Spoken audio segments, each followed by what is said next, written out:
Final Fantasy VII Rebirth. Where do I begin? It took over the better part of March between me playing it and me writing about it on Game Rant. From tip articles to listing out the best quotes, I must have covered at least 20 pieces, if not more. One thing I haven't discussed in a long form format, though, is my review of the game. So let me start out by saying I loved Final Fantasy VII Remake, which I'm pretty sure I said on this channel at some point before, if not 100 times. I'm one of the people who did not mind how they changed things, like adding the Whispers or leaving things oddly after the Sephiroth battle. It made me hopeful that this remake trilogy would defy destiny, as it would change things significantly in the next game, i.e. Final Fantasy VII Rebirth. I was beyond excited for this game, and I was blown away initially. How much they crammed into this game is still astounding me. It's a bit overstuffed, and not everything is fun, like how every region is filled with all the same chaddly bits. Also, hey, Square Enix, too much chaddly in general. Tone that down for the finale, okay? And yet, there was still good content in all the chaddly stuff. Even though if it was taxing at times, from being shrunk down and turned into polygonal board game pieces, to Queen's Blood matches, to chasing down a dog with one of the game's weirdest and wildest songs. I loved it all. The story bits were even better thanks to the characters. It felt like a family traveling together, making side remarks and passing jokes along the way. It was goofy too, which is funny considering how serious the tone is overall. Yeah, an evil swordsman is threatening the planet with alien DNA, but hey, look at this! Red 13 doing his best Michael Jackson impression. The highs were some of the best I have felt for the series in a long time, as if I were back in the 90s when it felt like Squaresoft cared more about experimentation and quality. You know, when the original Final Fantasy VII was released. I say I loved it through Chapter 12, and then I soured on it for the last two chapters a bit. Chapter 13 is when things open up with the tiny Bronco, allowing you to explore this huge ocean, but there's not much to do there. You pretty much just should go to the north to the Temple of the Ancients, and once you set foot there, that's about it for the next 3 hours, if I'm being generous.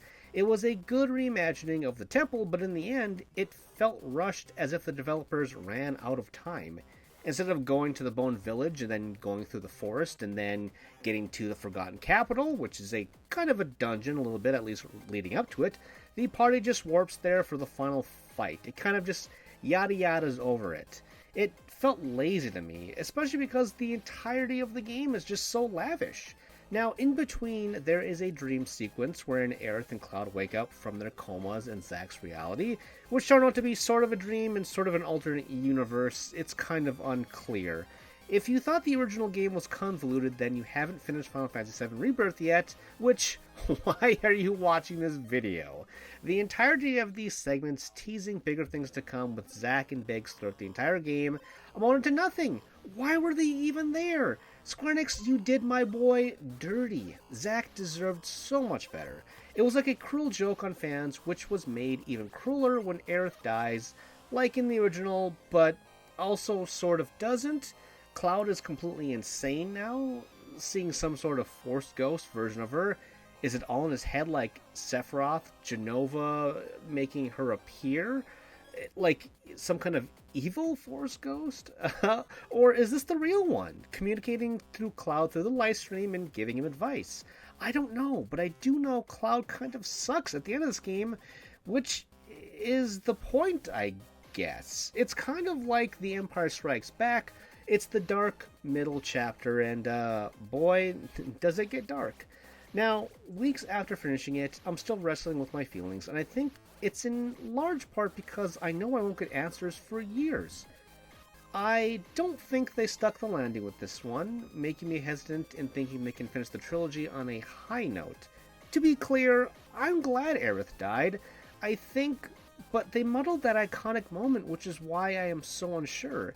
It's like Square Enix wanted their cake and had to eat it too, with the most confusing frosting ever. But the big question is, does the bad ending in the rushed final dungeon section chapter ruin this game for me? And if you follow my channel or my writing, you probably know the answer. No, of course not. Don't be stupid. It's probably still going to be my game of the year unless somehow, some miraculous miracle, Kingdom Hearts 4 shows up this fall.